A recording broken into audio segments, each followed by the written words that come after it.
Hi, this is Tandy Gutierrez, and this is another Pimp Your Mat mini vid. I've had a lot of questions about shoulder openers and chest openers and best way to approach it and injuries in the shoulder. So shoulders are the most injured joint in the body. It's a ball and socket, there's a lot of range of motion there, and then we make them do things that they weren't quite ready to do or didn't want to do and carry way too much weight. So when I teach, the things I'm trying to teach are how to harness literally like the power of your lats and everything under your armpit, because that's really where strength comes from to do a push-up rather than hanging in the shoulder socket and making it bear the brunt. It's just there aren't enough muscles there, they're not big enough to support your body weight. So there's a couple ways to do that. If you've got a strap or resistance band, you can use a scarf, a belt, or even a towel. A little bit of shoulder flossing, you guys have seen me do this a bunch at this point, probably. It's Jill Miller's work from Yoga Tune-Up, and I just love it. It's so brilliant. So hands are going to be shoulder distance apart, a little bit wider to begin with. You're trying to keep the arms straight as they go up and back. Okay, I really do believe that everybody should do this every day, just like flossing your teeth. It's super healthy, and it's a great, great, easy way to get the health of your shoulders back up to speed. Okay, so forward and back. What you're trying to avoid is all this business. Okay, if it's really hard to keep the arms straight and to get them to go forward and back, it's fine. Take the arms wider. You figure out the distance that you need to get them to stay straight as they go forward and back. To get all of the Pimp Your Mat business and all of the Pilates stuff, use your core. Inhale to lift your belly button up, exhale to knit through the ribs. Okay, so hang on to that belly contraction as you go forward and back.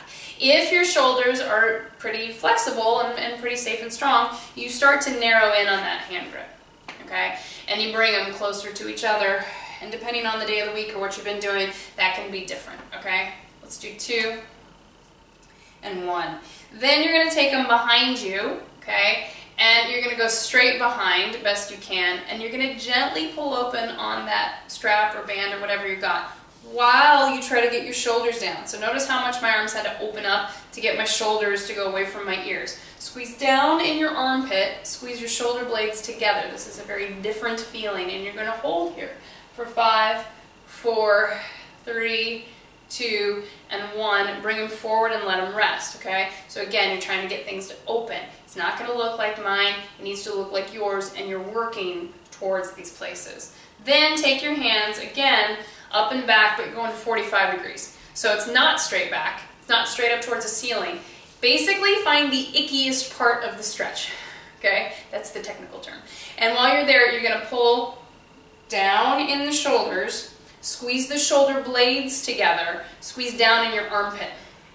What does that mean? Just try to squeeze down. Creating space between your ear and your shoulder is probably going to be the best way to do it.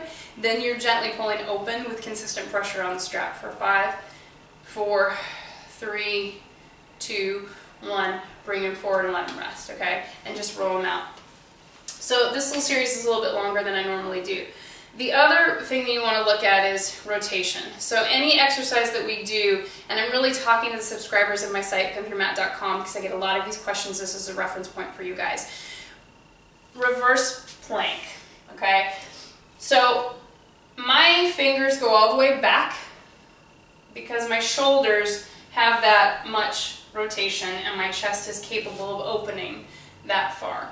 But if there's been an injury or you're real tight or this is the first time you're doing this, your fingers probably won't go to the back. The goal is to rotate where you can safely and then plant your hands. So for some people, the fingertips really are going to be out to like 45 degrees or to the sides of the room. But work from your shoulder blades. Squeeze the shoulder blades together behind you. Then rotate your arm bones inside the socket and see where your hands land, okay? For the men in my life, your hands are probably going to be wider because your chest is wider.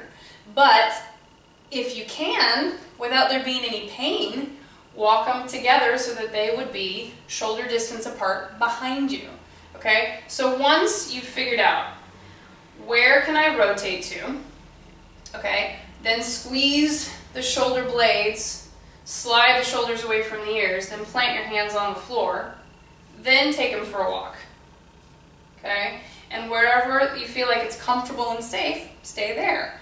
Once you're there, press through the meaty part of the palm, so it may still be a little icky down here. Press through the meaty part of the palm to get more length. There's power in there. Then press and squeeze down in your armpit. And just doing this, it looks like I'm doing nothing. If you're doing it with me, you know there's a lot happening here.